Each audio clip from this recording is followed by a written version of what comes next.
Hello, and today we're going to be talking about eudicots. My name is Alec Ngoy, and today we're going to be talking about its characteristics, environment, and reproduction. So some eudicots, like this tree here, have the ability to grow secondary growth, which basically means that they grow wood and bark. They do this through their vascular cambium.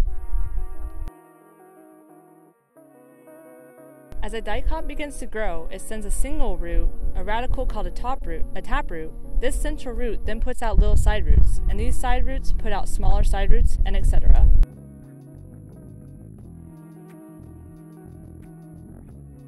Eudicot flower parts come in groups of 4 or 5 to allow pollinators better access to their flowers.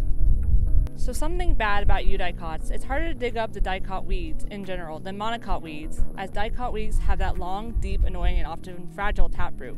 But a benefit is that they do secondary growth. It's what allows that dicot to form an ever-widening stem or trunk. The secondary growth of dicots allow holes to heal, not allowing bacteria and fungus to grow in the scar tissue. This is very beneficial to them. If you cut a dicot's meristem, you will usually get branching at that point, as new branches and leaves will form in response.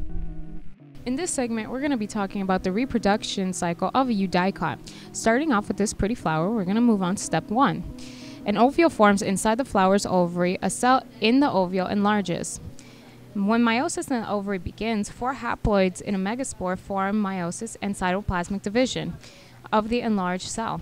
3 megaspores disintegrate. Moving on to step 3. In the remaining megaspores, 3 rounds of mitosis with no cytoplasmic division result in a single cell with 8 nuclei. This brings us on to step 4. Double fertilization. Uneven cytoplasmic divisions result in a 7-called embryo sac with 8 haploid nuclei. This sac is the female gametophyte. This brings us on to step 5. Pollen sacs form in the anther, and a cell in the pollen sac begins, and this leads us to meiosis in the anther. Step 6, 4 haploids and microspores formed by meiosis and cytoplasmic division of a cell in the pollen sac. This moves us on to step 7. In this plant, mitosis of a microspore followed by differentiation results in 2-celled pollen grain. Brings us to step 8. Pollen grains are released from the anther. One lands on a stigma and germinates. A cell in the pollen grain develops into a pollen tube, the other into 2 haploid sperm cells. Finally, this brings us on to our final steps. The pollen tube reaches the ovule, penetrates it, and releases 2 sperm nuclei. One nucleus fertilizes the egg, and the other fuses with the endosperm mother cell. And throughout this whole process, a seed is began, and that is how the process starts all over again. This concludes this segment of reproduction with eudicots. Roses are very diverse. They come in many different shapes, sizes, and colors.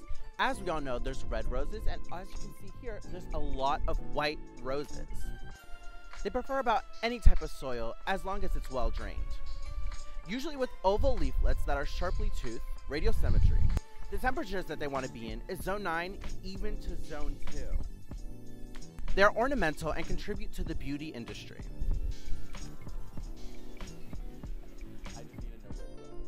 Roses can even be seen on dishes, such as this one right here. You just pop a petal off and a little afternoon snack. Asteraceae, the daisy family. Members of the family have flower heads composed of many small flowers, called florets, that are surrounded by bracts. The leaves of the Asteraceae are simple or occasionally compound, and their arrangement along the stem may be opposite, alternate, or less commonly whorled. The flowers in the outermost row or rows of the head have a modified, mainly flat and elongate corolla that resembles an individual petal that have most other flowers. It makes it easier for pollinators to see. Interesting fact, they make up 10% of all flowering plants on Earth.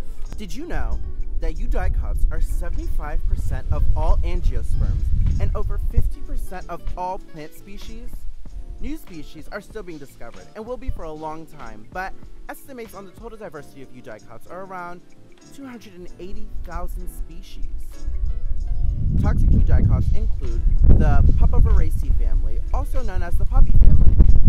Both opium and morphine derive from plants in this family, as well as pokeweed. The poisonous principles are found in the highest concentrations in the rootstock, then in leaves and stems, then in the ripe fruit.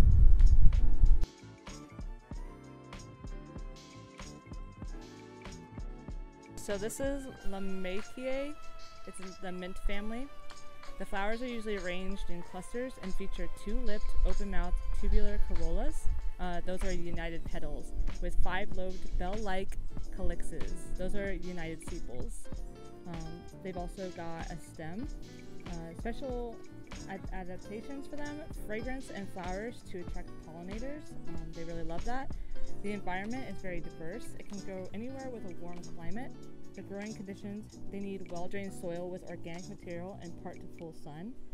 Some interesting things about mint: there are 4 species of mint that are toxic, and some of them are toxic to cattle.